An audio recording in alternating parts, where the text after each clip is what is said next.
أعوذ بالله من الشيطان الرجيم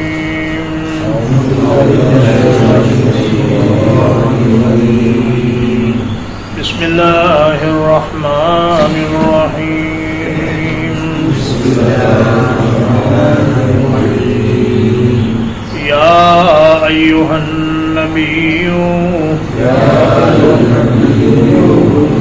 اے نبی اذا طلقتم النساء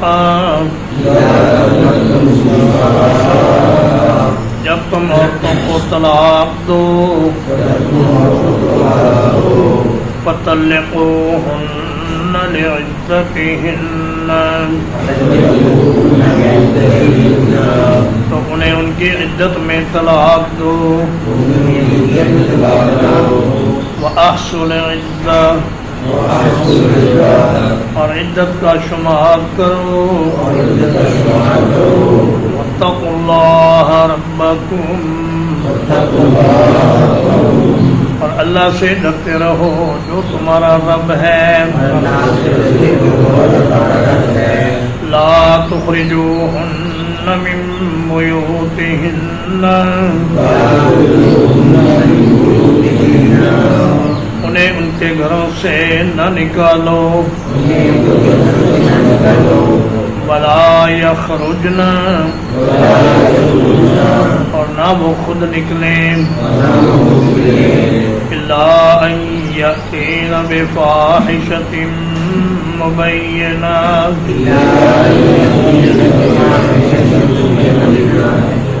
مگر یہ کہ وہ کسی کھلی بے حیائی کا ارتکاب کریں وَتِلْكَ حُدُودُ اللَّهِ اور یہ اللہ کی حدیں ہیں وَمَن يَتَعَدَّ حُدُودَ اللَّهِ اور جو کوئی اللہ کی حدوں سے تجاوز کرے فقد ظلم نفسه تو اس نے اپنے آپ پر ہی ظلم کیا لا تدری لعل اللہ آپ نہیں جانتے شاید کہ اللہ تعالی یحدث بعد ذلك امرا اس کے بعد کوئی نئی بات پیدا کر دے سورۃ الطلاق مدنیہ ہے اس میں 12 آیات اور 2 رکوعات ہیں اور اسے چھوٹی سورۃ النساء بھی کہا جاتا ہے سورۃ النساء میں طلاق کے اور نکاح کے جو احکام تھے اس کی مزید وضاحت کے لیے یہ سورت نازل فرمائی گئی پچھلی سورت میں یہ بیان ہوا تھا کہ اپنی بیویوں کے ساتھ نرمی اور درگزر کا معاملہ کرو اور اس صورت میں یہ بیان ہوا ہے کہ اگر مل کر رہنے کی کوئی صورت باقی نہ رہے تو پھر اللہ پاک نے طلاق کی صورت میں ایک بہت بڑی رحمت تمہارے لیے رکھی ہے کہ میاں بیوی اس اذیت سے نکل سکتے ہیں جس میں وہ مسلسل رہ رہے ہوتے ہیں ان کے آپس میں ذہن تو ملتے نہیں اور ایک دوسرے کے ساتھ رہنے پہ مجبور ہوتے ہیں تو فرمایا ایسی صورت میں علیحدگی بھی ہو سکتی ہے مرد طلاق دے سکتا ہے عورت خلا لے سکتی ہے جن معاشروں میں طلاق دینا جائز نہیں یا طلاق کو بڑا مشکل بنا دیا گیا ہے وہاں زنا عام ہو گیا کہ لوگ ڈرتے ہوئے نکاح کرتے ہی نہیں وہ کہتے ہیں جی کہ اگر نکاح کیا تو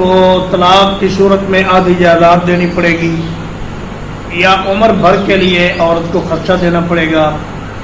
اس لیے بہتر یہ ہے کہ نکاح نہ کرو بلکہ بغیر نکاح کے ہی کسی عورت کے ساتھ رہو، اور جب جی بھر جائے تو پھر اس کو چھوڑ کر کسی اور کی طرف چلے جاؤ۔ لیکن اس سے ایک بہت بڑی خرابی پیدا ہوتی ہے کہ حرام کے بچے پیدا ہوتے ہیں جن کے والدین کا کچھ پتہ نہیں ہوتا، اور یہ معاشرے میں بہت بڑے بگاڑ کا سبب بنتے ہیں۔ نبی کریم صلی اللہ علیہ وسلم نے اپنی زندگی میں طلاق بھی دی، اور طلاق دینے کے بعد رجوع بھی فرمایا۔ بنت الجون ایک خاتون تھی، اس کے ساتھ نبی صلی اللہ علیہ وسلم نے نکاح فرمایا، تو اس سے لوگوں نے کہا کہ جب اللہ کے نبی تمہارے پاس آئے تو تم کہنا اعوذ باللہ منک، کہ میں آپ سے اللہ کی پناہ چاہتی ہوں۔ تو اس نے ویسے ہی کہہ دیا، تو نبی کریم صلی اللہ علیہ وسلم نے اس کو طلاق دے دی۔ اور حضرت عمر رضی اللہ تعالیٰ عنہ بیان فرماتے ہیں کہ میری بیٹی حفصہ کو اللہ کے نبی صلی اللہ علیہ وسلم نے طلاق دی، اور پھر اس کے ساتھ رجوع فرما دیا۔ تو فرمایا یا ایھا النبی اذا طلقتم النساء، اے میرے نبی جب تم عورتوں کو طلاق دو، پہلے نبی صلی اللہ علیہ وسلم واحد کے صیغے کے ساتھ آپ کو مخاطب کیا، اور پھر جمع کے صیغے کے ساتھ مخاطب کیا۔ تو پرانے زمانے میں دستور تھا کہ سرداروں کو مخاطب کر کے قوم سے خطاب کیا جاتا، تو یہی طریقہ یہاں اختیار کیا گیا ہے کہ اے میرے نبی، آپ کے لیے بھی یہ حکم ہے اور آپ کی امت کے لیے بھی یہ حکم ہے کہ جب آپ طلاق دیں عورتوں کو، فطلقوہن لعدتہن، تو انہیں ان کی عدت کے لیے یا عدت میں طلاق دیں، مطلب ایسے وقت میں طلاق دیں جب عدت کا شمار ہو سکے۔ ایسا نہ ہو کہ آپ حیض میں طلاق دے دیں، یا عورت حیض سے پاک ہوئی ہے اور آپ نے عورت کے ساتھ جماع کر لیا اور پھر اس کو طلاق دے دی، تو اب جماع کرنے کے بعد عدت شروع نہیں ہو سکتی، کیونکہ ممکن ہے اس کو حمل ہو گیا ہو۔ حضرت عبداللہ ابن عمر رضی اللہ تعالیٰ عنہما نے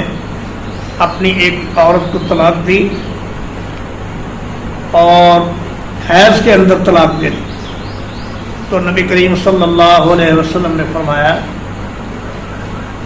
کہ عبداللہ سے کہو کہ اپنی بیوی سے رجوع کرے، اور پھر جب رجوع کر لے گا تو ظاہر ہے کہ بیوی سے جماع کرے گا تو پھر اس مہینے میں طلاق نہ دے، کیونکہ پتہ نہیں اس کو حمل نہ ہو گیا ہو۔ تو فرمایا کہ وہ پھر ایک طہر اس کے ساتھ گزارے، اور جب دوسرا حیض آئے تو اس کے بعد عبداللہ کو کہو کہ طلاق دے۔ تو طلاق کا آسن طریقہ یہ ہے سنت کے مطابق کہ طہر میں بغیر جماع کے ایک طلاق دی جائے۔ یہ جو لوگ دڑا دڑ طلاقیں دے دیتے ہیں، ایک وقت میں ایک سے زیادہ طلاقیں دینا حرام ہے، اور اگر کوئی دے دے تو وہ ایک ہی طلاق شمار ہوگی، 3 شمار نہیں ہوگی۔ تو فرمایا کہ ایک طلاق دو، اس کے بعد اس کو عدت گزارنے دو، 3 حیض تک اس کی عدت ہے۔ ممکن ہے اس میں میاں بیوی کے درمیان پھر صلح ہو جائے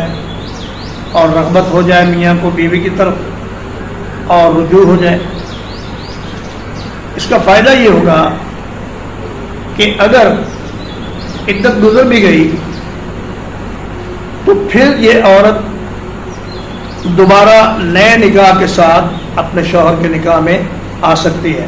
سابقہ شوہر کے نکاح،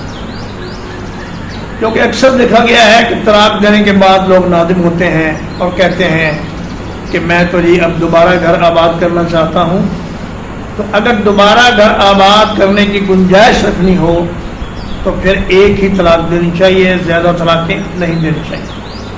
ہاں اگر کوئی 2 طلاقیں بھی دے دے تو اس میں بھی رجوع کی گنجائش ہے. فرمایا الطلاق مرتان، لیکن اگر تیسری طلاق ہو جائے تو اس کے بعد نہ عورت کے لیے نفقہ ہے، نہ وہ اپنے شوہر کے گھر میں رہ سکتی ہے. تیسری طلاق کے بعد اس کو شوہر کا گھر چھوڑنا ہوگا.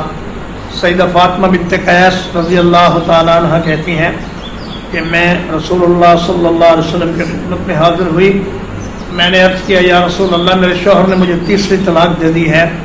تو کیا میرے لیے کوئی نفقہ، کوئی خرچہ یا رہائش کا بندوبست ہے؟ آپ نے فرمایا لا نفقۃ لکی ولا سکنا، اب تمہارے لیے نہ کوئی خرچہ نہ کوئی رہائش، اب تمہیں شوہر کا گھر چھوڑنا ہوگا. اور تیسری طلاق کے بعد پھر اس عورت کا اس گھر میں رہنا ویسے بھی ناجائز بات ہے، کیونکہ عورت اس کی غیر محرم ہو جاتی ہے، اس کی طرف دیکھنا بھی حرام، اور اس کی طرف اس کے ساتھ ہاتھ لگانا یا مل بیٹھنا یہ سب گناہ ہے.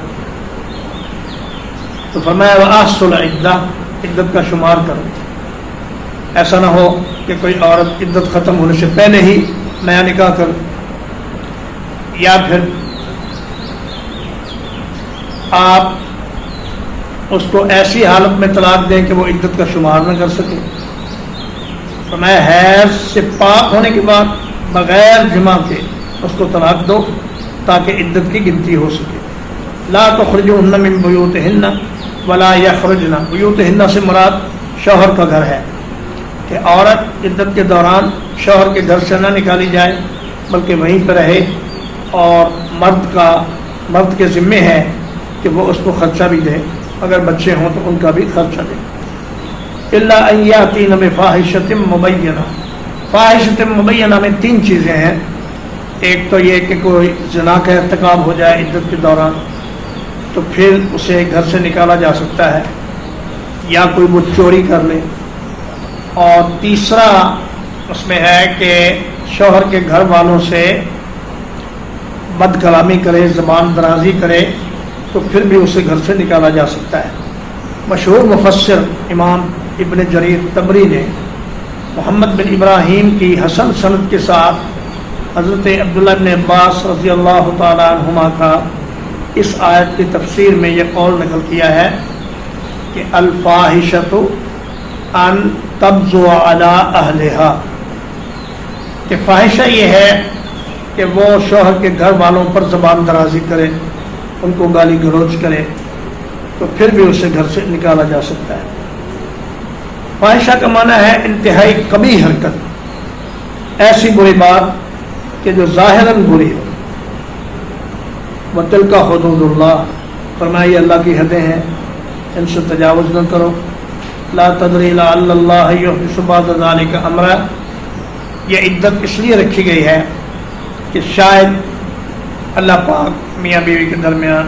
دوبارہ سے رغبت پیدا فرما دیں اور ان کے درمیان صلح ہو جائے. فَإِذَا بَلَغْنَ أَجَلَهُنَّ، پھر جب وہ اپنی مدت کو پہنچنے لگیں، فَأَمْسِكُوهُنَّ بِمَعْرُوفٍ، تو انہیں معروف طریقے سے، انہیں بھلے طریقے سے اپنے ساتھ رکھو، تو انہیں بھلے طریقے سے اپنے ساتھ رکھو. او فارقوهن بمعروف، یا بھلے طریقے سے انہیں جدا کر دو. وَأَشْهِدُوا ذَوَيْ عَدْلٍ مِّنْكُمْ، اور اپنے میں سے 2 عدل والے گواہ قائم کرو. وَأَقِيمُوا الشَّهَادَةَ لِلَّهِ، اور اللہ کی خاطر گواہی ادا کرو. ذَلِكُمْ يُوعَظُ بِهِ، اس حکم کے ذریعے تمہیں نصیحت کی جاتی ہے. من كان يؤمن بالله واليوم الآخر، ہر اس شخص کو جو اللہ پر اور آخرت کے دن پر ایمان لائے. ومن يتق اللہ، اور جو کوئی اللہ سے ڈرتا رہے، یجعل لہ مخرجا، اللہ پاک اس کے لیے نکلنے کا راستہ بنا دے گا. وَيَرْزُقْهُ مِنْ حَيْثُ لَا يَحْتَسِبُ، اور اسے ایسی جگہ سے رزق دے گا جہاں سے اسے گمان بھی نہیں ہوگا. وَمَن يَتَوَكَّلْ عَلَى اللَّهِ، اور جو کوئی اللہ پر توکل کرے، فَهُوَ حَسْبُهُ، تو وہ اس کے لیے کافی ہے. ان اللہ بالغ امرہ، یقیناً اللہ تعالیٰ اپنے کام کو پورا کرنے والا ہے. قد جعل اللہ لکل شیء قدرا، یقیناً اللہ تعالیٰ نے ہر ایک چیز کے لیے ایک اندازہ مقرر کیا ہے. فَإِذَا بَلَغْنَ أَجَلَهُنَّ کا معنی ہے کہ جب ان کی عدت پوری ہونے کے قریب ہو، کیونکہ جب عدت پوری ہو جائے تو اس کے بعد تو کچھ نہیں ہو سکتا. تو فرمایا جب عدت پوری ہونے کے قریب ہو تو پھر تم فیصلہ کر سکتے ہو رجوع کا یا طلاق کا، علیحدگی کا. اور ایسا نہ ہو کہ آپ گالی گلوچ اور لڑائی جھگڑے کے ساتھ اس کو الگ کریں. فرمایا فارقوہن بالمعروف، بڑے طریقے سے، اچھے طریقے سے آپس میں ایک دوسرے سے جھگڑا کیے بغیر علیحدہ ہو جاؤ. واشہدوا ذوی عدل منکم، اور نکاح کے وقت بھی اور طلاق کے وقت بھی اور رجوع کے وقت بھی 2 گواہوں کو متعین کرو. اگر کوئی آدمی طلاق کے وقت گواہ مقرر نہ کرے تو پھر بھی مسئلہ کھڑا ہو جائے گا. وہ کہے گا میں نے طلاق دی ہے، عورت کہے گی مجھے طلاق ہوئی نہیں. گواہ ہوں گے تو وہ بتائیں گے کہ طلاق ہو چکی ہے. اور رجوع کے وقت بھی 2 گواہ متعین کر لینے چاہیے، کیونکہ اگر رجوع ہو گیا اور آدمی فوت ہو گیا تو اس کے بعد وراثت کا مسئلہ کھڑا ہو جائے گا. وارث کہیں گے عورت کو کہ تمہیں تو طلاق ہو چکی ہے، تمہیں اس وراثت سے حصہ نہیں ملے گا. لیکن اگر گواہ موجود ہوں اور وہ گواہی دیں کہ ہاں جی رجوع ہو چکا ہے تو پھر اسے وراثت سے حصہ ملے گا. تو جھگڑوں سے بچنے کے لیے فرمایا طلاق کے وقت بھی 2 گواہ بنا لیا کرو اور رجوع کے وقت بھی 2 گواہ بنا لیا کرو. وَأَقِیمُوا الشَّهَادَةَ لِلَّهِ، اور اللہ کی خاطر گواہی دو، اس لیے کہ گواہی دینا ایک مشکل کام ہے. لمبے سفر کر کے عدالت میں جانا پڑتا ہے، پھر کچھ لوگوں کی ناراضگی بھی مول لینا پڑتی ہے. پھر یہ ہے کہ آدمی اپنے کام کاج سے ٹائم نہیں نکال پاتا. تو فرمایا کہ اللہ کو راضی کرنے کے لیے گواہی دیا کرو. جو بات تمہیں معلوم ہے اس کو جا کر عدالت میں بیان کیا کرو. اور فرمایا کہ اللہ پاک اپنے سے ڈرنے والے کے لیے ہر مشکل سے نکلنے کا راستہ بنا دیتے ہیں. اگر گھر میں کوئی بھی اختلاف ہے، جھگڑا ہے، پریشانی ہے، تو اللہ پاک نے اس کے لیے راستے بنا دیے ہیں اس مصیبت سے نکلنے کے لیے. اور یہ آیت عام ہے کہ اپنی پوری زندگی میں جو اللہ سے ڈرتا رہے اللہ پاک اسے ہر مشکل سے نکال دیتے ہیں اور اسے ایسی جگہ سے رزق دیتے ہیں جہاں سے اسے گمان بھی نہیں ہوتا. ترجمہ یا ایھا النبی، اے میرے نبی، وَإِذَا طَلَّقْتُمُ النِّسَاءَ جب تم عورتوں کو طلاق دیا کرو فَطَلِّقُوهُنَّ لِعِدَّتِهِنَّ تو انہیں ان کی عدت کے لیے طلاق دیا کرو وَأَحْصُوا الْعِدَّةَ اور عدت کا شمار رکھو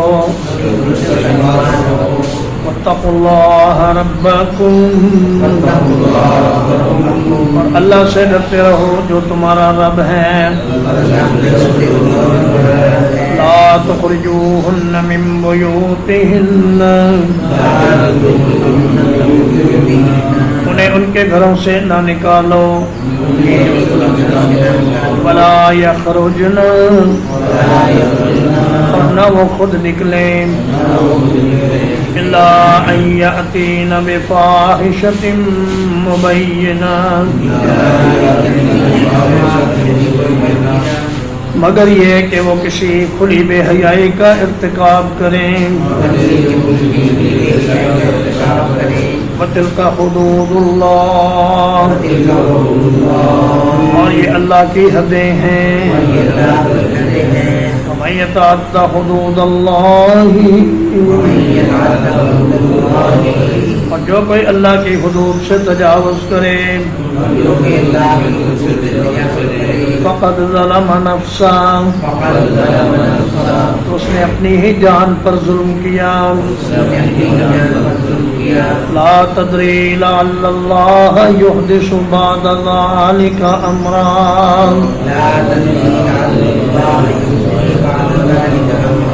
آپ نہیں جانتے شاید کہ اللہ تعالیٰ اس کے بعد کوئی نئی بات پیدا کر دیں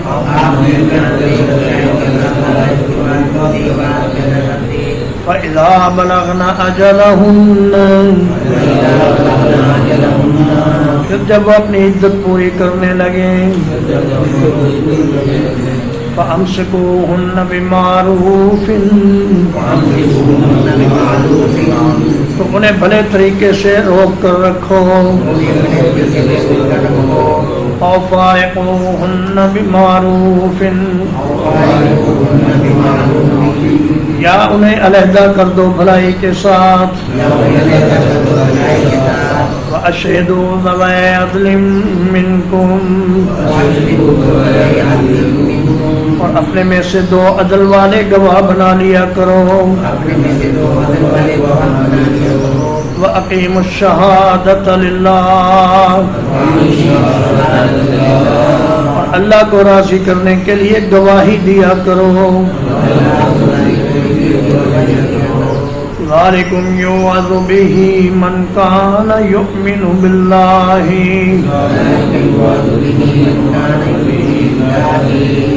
یہ اس حکم کے ذریعے نصیحت کی جاتی ہے اس شخص کو جو اللہ پر ایمان لائے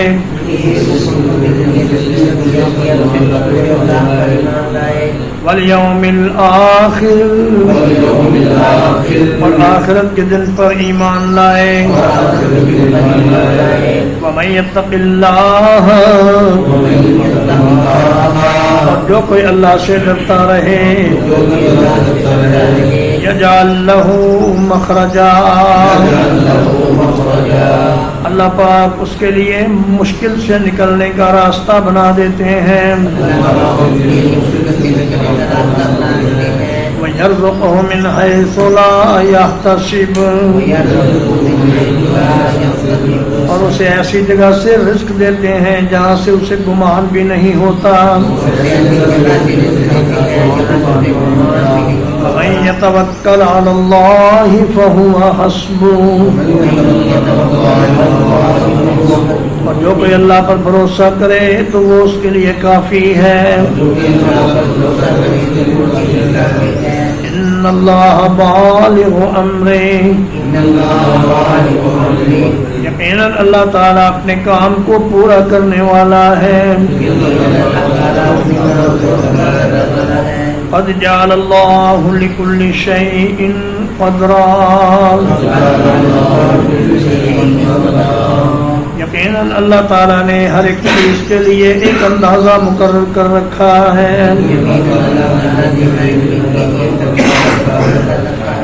وصلی اللہ علی نبینا محمد وآلہ وصحبہ اجمعین.